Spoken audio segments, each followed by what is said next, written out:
All right, boxing fans, let's get into it. Let's break it down. I usually don't give my breakdown on a fight until the next day after, but this fight between Foster and Ford was one of the most competitive and most high volume chess match fights that I have seen.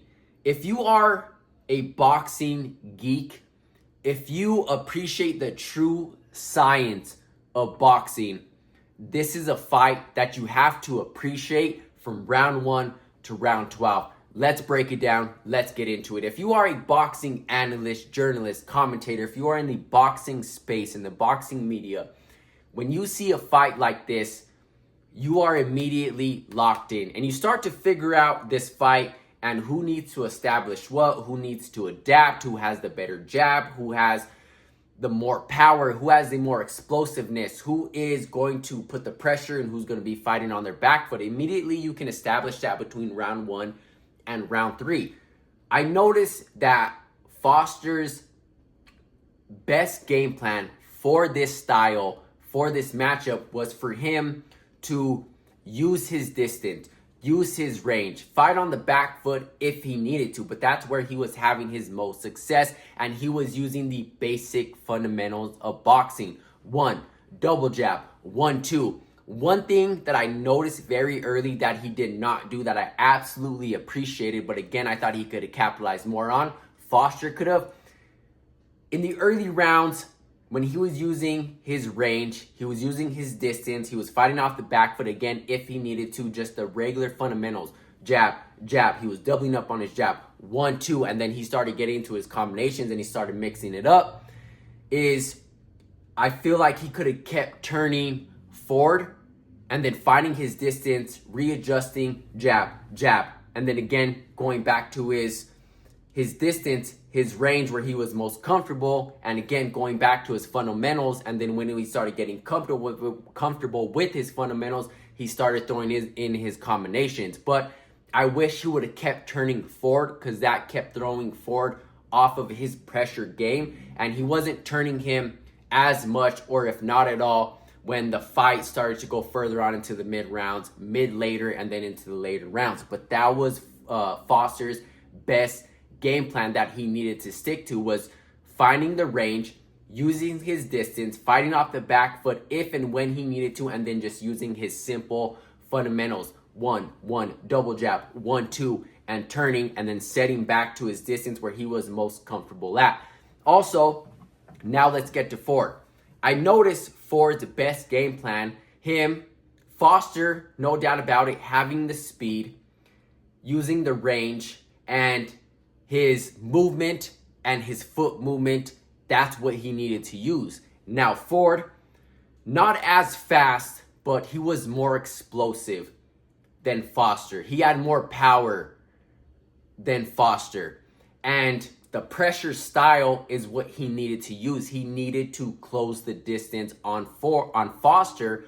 Ford needed to close the distance on Foster because that's where he was having his most success. And Ford, when he was pressing Ford, when he was closing the distance, when he was having Foster against the ropes, that's where he was doing his best work. He definitely had the more explosive and the more powerful punches in this fight, and that was his best game plan. And it just came down to who capitalized on the advantages, who capitalized on the game plan better. And I said, you know what?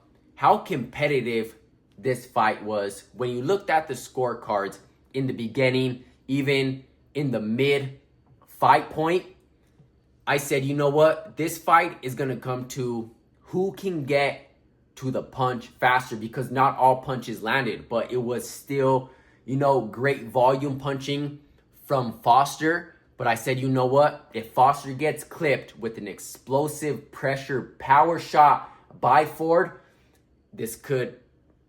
there could possibly be a knockdown.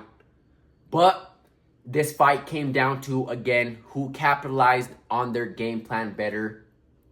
If Ford continued to pressure, use his explosiveness, use his power, and then again with Foster, keeping up that range, keeping up that distance, using high volume punching even if there wasn't as much pop or as much power that Ford had, I saw, you know what, it's just whoever capitalized on it more, whoever used that specific pressure fighting style or Foster's range and his distance and using the fundamentals, whoever capitalized on that more would have won this fight. And then I said, you know what, this fight is going to come down to conditioning.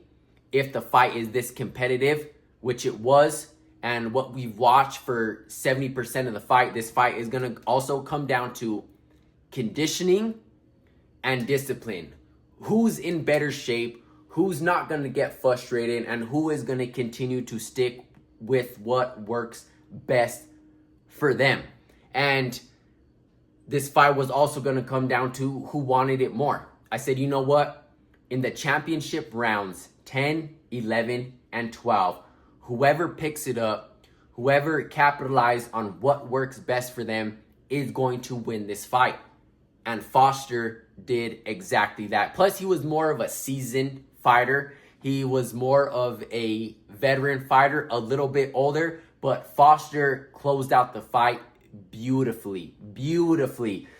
And we can all appreciate the back and forth between him and Shakur Stevenson, which is another video for another day. Otherwise, I can appreciate this fight, a high volume chess match, a very competitive fight until we started getting to the mid/later rounds where Foster showed, you know, his experience, his veteranness, and the season under his belt. Let me know what you guys think about this fight. Let me know what you guys think about this take as well. Let me know if you guys agree or disagree with me down in the comments below. I'll catch you guys in the next one. I'm out.